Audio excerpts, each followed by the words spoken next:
What's something people don't know about the late 12th century in the Holy Land? The late 12th century was a time of great tension in the Holy Land. For nearly a century, Christian Crusader states had clung to survival in the Levant, a region bordering the eastern Mediterranean Sea. These states, established after the First Crusade, faced constant pressure from powerful Muslim neighbors. By the 1180s, a new power had risen in the Muslim world: Saladin. Saladin, the Ayyubid Sultan, was a brilliant military leader and a unifying figure for Muslims in the region. His goal was clear: to drive the Crusaders out of the Holy Land and reclaim Jerusalem for Islam. The Crusader states, meanwhile, were weakened by internal divisions and poor leadership. They were ripe for the taking. The stage was set for a showdown, a clash of civilizations and religions that would have profound consequences for the region and the wider world. The Battle of Hattin, fought on a scorching July day in 1187, would be that fateful clash. On one side stood Saladin, a Kurdish warrior who became Sultan of Egypt and Syria, known for his strategic brilliance, courage, and chivalry.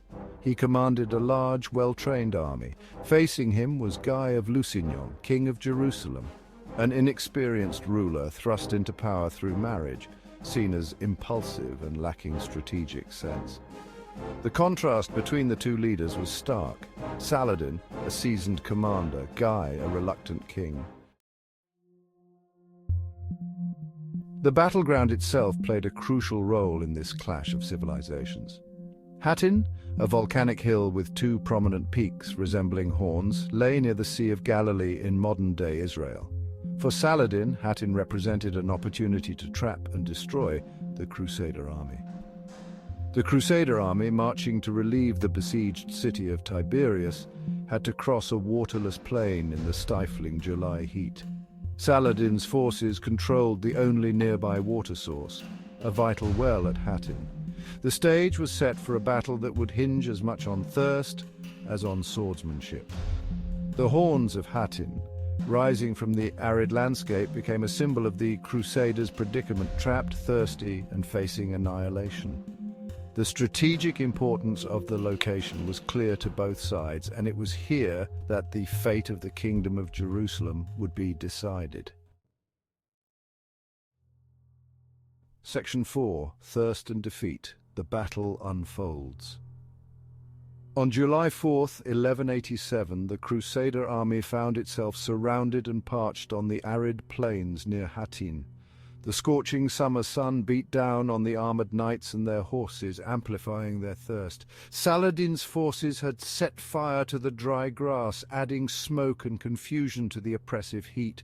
The Crusaders, desperate for water, made a fateful charge towards the springs of Hattin, but they were met by waves of Saladin's cavalry. The Crusader ranks, already weakened by thirst and exhaustion, crumbled under the relentless Muslim assault. Guy of Lusignan and his knights fought bravely, but they were hopelessly outnumbered and outmaneuvered. The battle was a rout.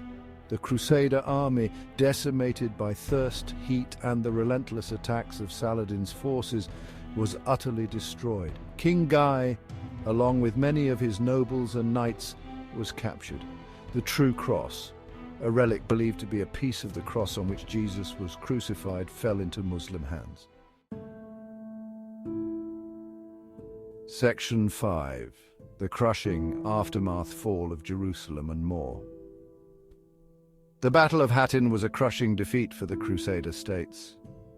With the Crusader army destroyed, the cities of the Holy Land lay vulnerable to Saladin's forces. One by one they fell: Acre, Nablus, Jaffa. On October 2nd, 1187, Jerusalem surrendered to Saladin. The fall of Jerusalem sent shockwaves through Christendom.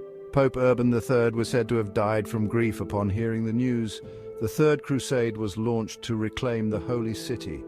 Despite some victories, the Crusaders never fully recovered from Hattin. The Battle of Hattin marked the beginning of the end of Crusader dominance. Section 6. Echoes of Hattin, a turning point in the Crusades. The Battle of Hattin stands as a pivotal moment in medieval history. It marked the beginning of the decline of Crusader power in the Holy Land. Saladin exploited the terrain, climate, and enemy weaknesses for a decisive victory. Hattin reminds us of the human cost of religious conflict, a clash of civilizations fueled by religious fervor and conquest. The echoes of that clash still affect the West and the Middle East today.